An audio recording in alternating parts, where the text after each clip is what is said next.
Hello, hello mes colons, coucou mes girl power, j'espère que vous allez bien. Moi je vais bien grâce à Dieu. Je viens par cette vidéo vous parler encore de mariage. Donc aujourd'hui nous allons parler du rétro planning. Qu'est-ce qu'un rétro planning? Un rétro planning c'est tout simplement un calendrier d'organisation d'événements, comme dans notre cas un calendrier d'organisation de mariage. Donc on met en place afin de mieux organiser, afin de le suivre pour mieux organiser son événement ou son mariage.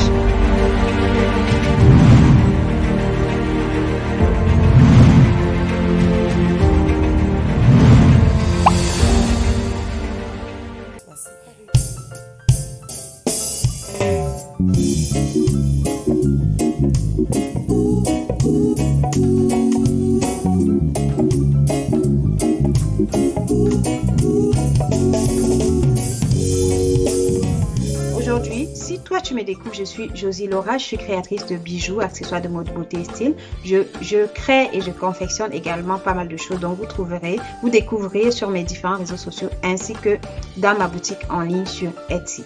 Donc je vous invite à checker la barre d'infos pour aller trouver les liens où vous pouvez suivre pour accéder à mes différents réseaux sociaux en ligne. Je vous invite également à vous abonner, à cliquer sur la cloche de notification afin de ne plus rien manquer. Alors, nous allons parler, comme je vous ai dit précédemment dans la précédente vidéo, nous parlons d'une organisation de mariage sur 12 mois. Donc aujourd'hui, nous allons voir le point numéro 1 sur l'organisation de mariage à partir de 12 mois. Donc j'ai noté moins 12 mois avant le mariage proprement dit. Alors à partir de 12 mois, si vous avez déjà mis en place tous les points dont on a vu dans les précédentes vidéos. D'ailleurs, je vous invite à regarder les précédentes vidéos. Si vous avez déjà pas encore regardé ces précédentes vidéos, vous ne comprendrez pas vraiment cette vidéo. Donc, il y a deux premières vidéos que j'ai faites précédemment pour expliquer un peu des choses à mettre en place avant cette étape dont je vais vous parler. Donc, si vous avez, j'ai noté que sur 12 mois, moi j'ai noté les points à partir de 12 mois, ce qu'il faut faire. Alors, le point numéro 1, c'est faire des réservations. Ça, c'est si vous avez déjà trouvé tous les prestataires dont je vous ai énuméré dans la précédente vidéo que je vais également vous mettre là dans la vidéo. Les réservations, vous pouvez déjà, quand vous avez trouvé tous ces prestataires là, vous pouvez déjà commencer par réserver les dates si vous en déjà donné des devis, parce que une fois que vous avez trouvé des prestataires, demandez à chaque fois un devis pour chaque prestataire et prenez, comme j'ai dit dans la précédente vidéo, mettez en place un cahier de notes. Ça vous permettra de savoir qu'est-ce que vous avez avancé et qu'est-ce qui vous manque à avancer. Ça vous permettra de noter à chaque fois ce que vous avez déjà fait, ce que vous reste à faire. Donc voilà, mettez en place ce cahier, ça va vraiment beaucoup vous aider. En tout cas, nous, ça nous a aidé. Nous avons commencé par réserver réserver les dates auprès de la mairie. C'est la première des choses que nous on a fait, réserver les dates une fois qu'on avait déjà annoncé à nos familles et défini faire une pré-liste. On a réservé les dates auprès de la mairie. C'est la première des choses qu'on a fait. Ensuite, on a profité également pour demander la liste de ce qu'il faut, parce qu'il faut des documents qu'il faut donner au niveau de la mairie, des informations sur vous ainsi que sur vos parents. Vos parents respectifs. Donc, on nous a donné la liste, les informations sur vos témoins, par exemple. On nous a donné la liste de tout ça, en fait. Tous les trucs qu'on doit apporter, tous les trucs qu'on doit apporter au niveau de la mairie après. Mais la date était déjà réservée. Si c'est votre famille, des personnes qui ont proposé, lorsque vous avez annoncé votre mariage à vos proches, de vous aider financièrement, il faut les contacter pour déjà commencer à avoir les finances. Pourquoi? Parce que à un moment donné, il va falloir commencer à réserver les choses. Une fois que vous avez choisi la salle de réception, il va falloir réserver cette salle de réception. Et pour réserver, généralement, il faut avancer des sous. Et s'il n'y a pas de sous pour avancer, c'est compliqué. on peut pas le faire. On risque de perdre, vous pouvez risquer de perdre une salle juste parce que vous n'avez pas eu de sous pour réserver votre salle. Alors pensez à ça. Maintenant, on a également commencé à avancer des sous au niveau de la salle de réception. On a commencé à penser à regarder les faits-part. On a commencé à, voilà, on avait déjà commencé à réserver, avancer des sous au niveau de ces premiers prestataires, les prestataires en premier lieu dont je vous ai parlé dans la précédente vidéo. Alors, en 2, j'ai noté choisir un photographe et un vidéaste. Alors, choisir un photographe et un vidéaste, c'est comme nous on a fait. C'est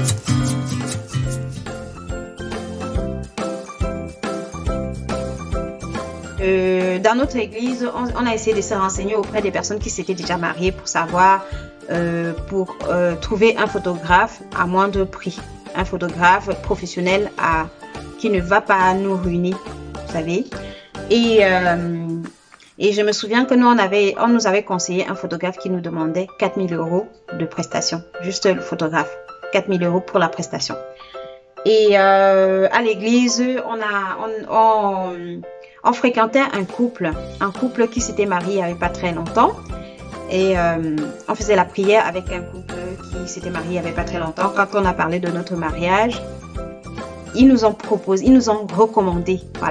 recommandé ce photographe-là qui travaillait à l'église. Un photographe qui travaillait dans l'église et c'était un photographe professionnel. Donc on s'est rapproché de ce photographe et on a discuté avec lui. Justement, les prix du marché pour ce que nous on recherchait, c'était de 4 000 €. Comme ce que le photographe dont on nous avait recommandé précédemment nous proposait, il nous demandait pour la prestation. Alors, ce qu'on a fait, c'est que ce photographe de l'église nous a fait, parce qu'on venait de la même église, nous a fait une remise de 2 000 €. Donc, notre prestation, par rapport à tout ce qu'il a fait pour nous, il nous a fait ça à moitié prix. Vraiment, il nous a fait un prix vraiment génial, quoi. Il nous a fait une remise de moins 50%. Ça nous a vraiment beaucoup soulagé. Et en plus de cela, il a trouvé lui-même un vidéaste avec qui travailler. C'est vrai que nous, on s'était déjà renseigné autour de nous pour trouver un vidéaste amateur. Mais finalement, comme on avait choisi de prendre un photographe professionnel, on s'est dit, vaut mieux lui confier la tâche de trouver un vidéaste avec qui il pourra collaborer, avec qui il se sent peut-être plus à l'aise de travailler. Et finalement, il nous a trouvé un vidéaste qui coûtait pas cher du tout et avec qui il a pu collaborer, une personne avec qui il avait déjà travaillé, quelqu'un de sérieux. Du coup, voilà, c'était vraiment génial de pouvoir faire ça pour nous. Au final, le vidéaste et le photographe nous a coûté la moitié de ce que ça nous aurait coûté au total, parce que celui-même qui l'a trouvé prenait moins cher était un professionnel et il prenait moins cher que le photographe amateur le vidéaste amateur que nous on avait trouvé au départ. Donc vraiment important de faire jouer les relations, essayer d'en parler autour de vous, vraiment demander des renseignements autour de vous. Vous trouverez toujours quelqu'un qui va vous aider. Et voilà, on a pu avoir quelque chose de génial. Je ferai une vidéo où je vous parlerai de tous les prestataires dont on a engagé pour notre mariage. Et je vous mettrai également leurs coordonnées parce que vraiment, ils ont fait un boulot génial avec nous et on n'avait vraiment rien à leur reprocher. Et voilà, si ça vous intéresse, si vous êtes sur Paris surtout, parce que nous, notre mariage, on l'a fait, on était sur Paris.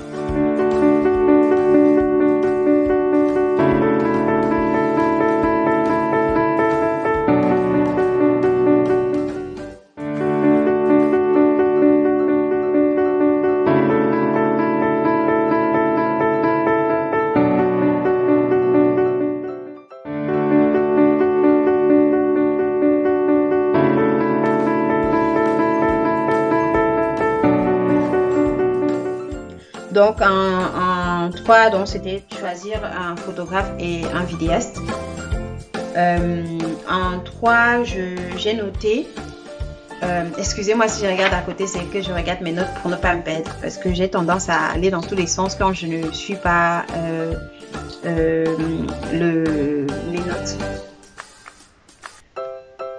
En 3, j'ai noté organiser les fiançailles ou la rencontre entre les familles. Bon, ça, nous, avant même de commencer à faire les 2 premiers points, dont le point numéro 2, le point numéro 1, le point numéro 2, on avait déjà fait nos fiançailles. Donc, on a commencé par les fiançailles. Une fois que j'ai présenté, une fois que mon mari et moi, on savait ce qu'on voulait, on a décidé de se marier, je l'ai présenté à ma famille. Étant donné que nous venons des cultures différentes, nous venons des cultures différentes et que ma belle famille n'étant pas en France métropolitaine, nous avons donc décidé ensemble de présenter mon mari mon futur mari à ma famille. Donc on a donc décidé de ne pas faire de la dot parce que tout simplement parce qu'on venait de cultures très différentes, et en plus de cela parce que ma belle famille n'étant pas sur place pour gérer l'histoire de dot, tout ça, on a donc décidé de juste faire une cérémonie traditionnelle vraiment pas très grande. Donc on a fait une petite cérémonie où mon mari s'est présenté à ma famille, il a offert des cadeaux symboliques à ma famille et on a laissé tomber la dot. Voilà, c'était un choix que nous avons fait, un choix qu'on a estimé qu'il était mieux de faire pour soulager les 2 familles, sachant que non seulement ma belle famille n'étant pas étant en Polynésie française et pas en France métropolitaine, et ma famille étant en Afrique, on s'est dit autant éviter vraiment tous ces tracas aux familles. Si à un moment donné dans notre vie on a les moyens de pouvoir faire la dot, à ce moment-là on le fera, mais on avait décidé comme ça de faire juste des cadeaux symboliques à la famille pour la présentation de mon mari. On a fait une petite cérémonie chez mes parents pour cela et ça s'est super bien passé. Bon, moi, voilà. En 4, j'ai mis choisir la robe de la mariée. Bon, ce n'est pas vraiment une priorité, mais ça peut être intéressant de commencer à penser aux robes de mariée, commencer à regarder quel style de robe tu voudrais pour ton mariage, quel style de, voilà. Où est-ce que tu veux la faire? Est-ce que tu veux prendre une robe en prêt-à-porter? Est-ce que tu veux la faire confectionner? Est-ce que moi, un de mes témoins qui était censé être ma marraine de mariage, une fois que je lui ai annoncé la nouvelle, elle m'a promise de m'offrir ma robe de mariée. Bon, j'en profite pour vous dire, quand vous organisez votre mariage ou un événement important pour vous, vous devriez en premier lieu compter sur vous et sur personne d'autre. N'accordez pas trop d'importance aux promesses parce que vous risquez de vous retrouver face au mur à la fin. Donc, cette personne pour qui j'ai beaucoup de respect, qui vraiment a beaucoup insisté pour m'offrir ma robe de mariée, au final nous a complètement déçus parce que cette personne, si vous voulez, quand on se marie, quand on se marie, comme moi dans mon cas, quand je me suis mariée, j'avais déjà une certaine idée de la robe que je voudrais mettre le jour de mon mariage. C'est quand même un grand jour, alors je pense que je suis en droit de décider de ce que j'ai envie de mettre ou pas. cette personne dont voulait m'a proposé certaines choses que moi, je n'ai pas adhéré. Et je pense peut-être que c'est à cause de ça que finalement, la robe de mariée, j'ai dû me débrouiller pour mes 3 robes de mariée parce que j'en avais 3. J'ai dû me débrouiller moi-même. Et je me suis toujours habituée à d'abord compter sur moi avant, même si je sais que les autres vont m'aider, je me dis toujours que les autres peuvent ne pas avoir la possibilité de m'aider ou alors peuvent à un moment donné décider de ne pas le faire. Parce que si une personne te fait une promesse, ce n'est qu'une promesse. La personne peut rompre sa promesse à tout moment. Quand une personne te fait une promesse, tant que la promesse n'est pas réalisée, ça reste une promesse. D'accord? Une promesse, ce n'est pas une obligation. Ce n'est pas que c'est obligé. Et moi, je suis partie sur cette base-là. Heureusement pour moi que je suis partie sur cette base-là. Parce que chaque fois que je disais à mon mari, il faut qu'on pense aux tenues, à nos tenues. Et il me disait, ben, on pense à ma tenue à moi parce que ta tenue à toi, ta marraine, elle t'a déjà promis de te l'offrir. Et moi, je lui disais, écoute chérie, tant que je ne l'ai pas avec moi, je compte sur mes propres moyens pour avoir ma robe. Tant que la personne n'a pas réalisé sa promesse, je compte sur mes propres moyens pour avoir ma robe. Je compte pas, je vais pas rester là, attendre, croiser les bras, attendre que la personne réagisse ou bien que... Et bien sûr, j'ai continué, à chaque fois, j'ai relancé la personne, j'ai essayé de me rapprocher de la personne pour qu'on aille visiter, choisir, qu'on aille regarder les robes, essayer d'avoir des idées sur les robes de mariée et tout. La personne ne s'est jamais rendue disponible. Donc, j'ai dû faire ça avec ma maman. Moi, je voulais, dans mon esprit, je voulais une robe du créateur.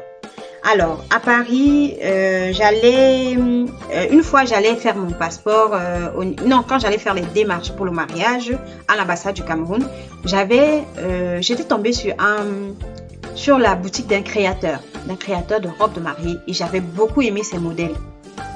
Bon, en attendant que cette personne puisse se rapprocher aussi de moi puisque j'essayais de prendre contact avec la personne, très souvent et que ça fonctionnait. Et je n'arrivais jamais à vraiment la cerner. J'ai visité quelques boutiques de prêt-à-porter de robes de mariée avec ma maman. On a même visité des boutiques de robes de mariée à louer. Et on a même fait quelques essayages. Je ne sais pas si j'arriverai à trouver des photos. Je vous mettrai si j'arrive à trouver. Mais on a fait quelques essayages des robes de mariée. Dans les boutiques de vente de robes de mariée, de prêt-à-porter de mariée. On a essayé également dans les boutiques de location de robes de mariée. Et moi, j'avais défini un budget pour mes robes de mariée, pour ma tenue globalement, ma tenue de mariée globale. Donc, après avoir visité un jour, je me suis rappelée de cette boutique de robes de créateurs. Alors, je suis allée dedans. Cette fois-là, je suis allée toute seule. Parce que je travaillais sur Paris, donc de temps en temps, parfois, je finissais tôt. Du coup, j'en profitais pour regarder un peu. Je regardais aussi des boutiques de tenues de mariée pour hommes. Donc, c'est même moi qui avais trouvé là où mon mari pouvait aller trouver sa tenue à lui. Donc, je lui ai donné, j'ai pris les renseignements, j'ai pris la carte, l'adresse et tout. J'ai donné à mon mari. Il a été acheter sa tenue là-bas. Donc, je suis allée dans ce magasin, cette boutique de créateurs, de robes de créateurs. Et j'ai essayé quelques robes. Et je suis tombée sur une robe qui portait mon nom. Et c'est comme ça qui portait mon prénom. C'est comme ça que j'ai trouvé ma robe de mariée.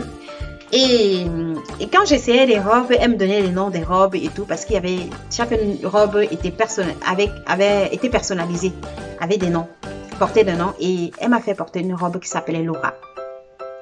Et avant même que je dise que j'aimais la robe, je ne savais pas que cette robe portait mon prénom. Alors, j'essaie cette robe et je dis c'est mon coup de cœur. Alors qu'au départ, le coup de cœur que j'avais dans cette boutique, c'était pour une robe qui n'était pas très grande, qui ne traînait pas par terre, bon, qui n'avait pas de traîne, voilà.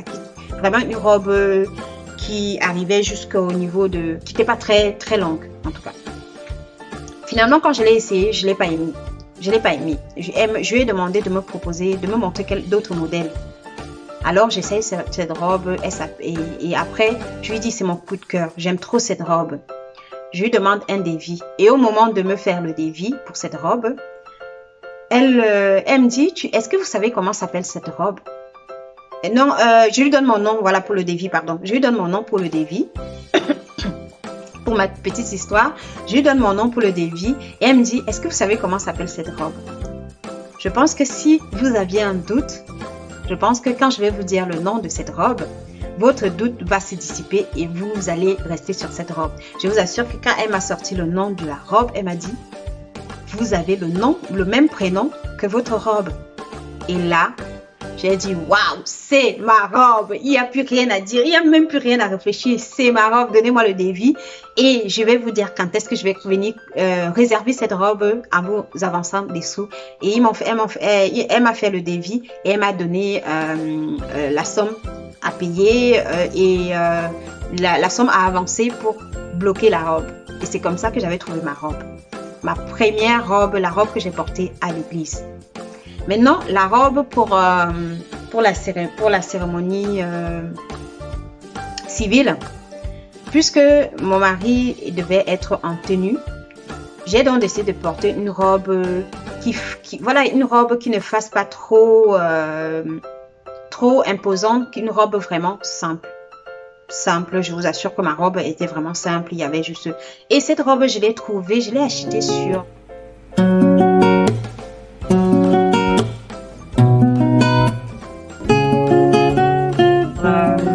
Et ma robe de la cérémonie civile, je l'ai achetée sur milano.com.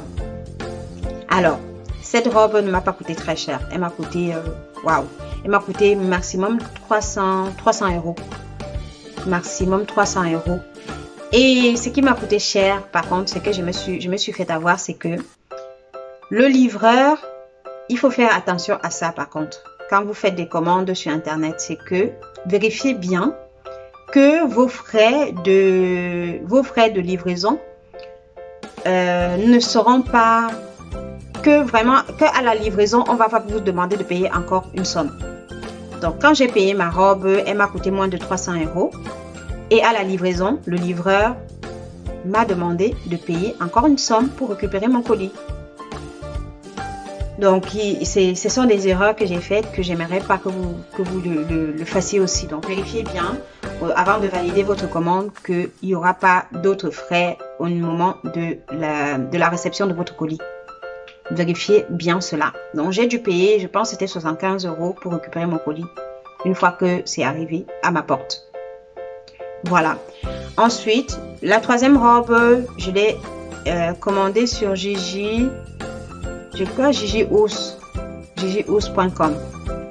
gigious.com. J'essaierai de trouver les liens de ces sites sur lesquels j'ai trouvé mes robes. En tout cas, elles avaient des belles robes, des robes magnifiques. Et je ne sais pas si j'arriverai justement à aller chercher parce qu'il faut que j'aille chercher les photos de mes robes pour vous montrer. Il faut que j'aille chercher les photos de mes robes pour vous montrer.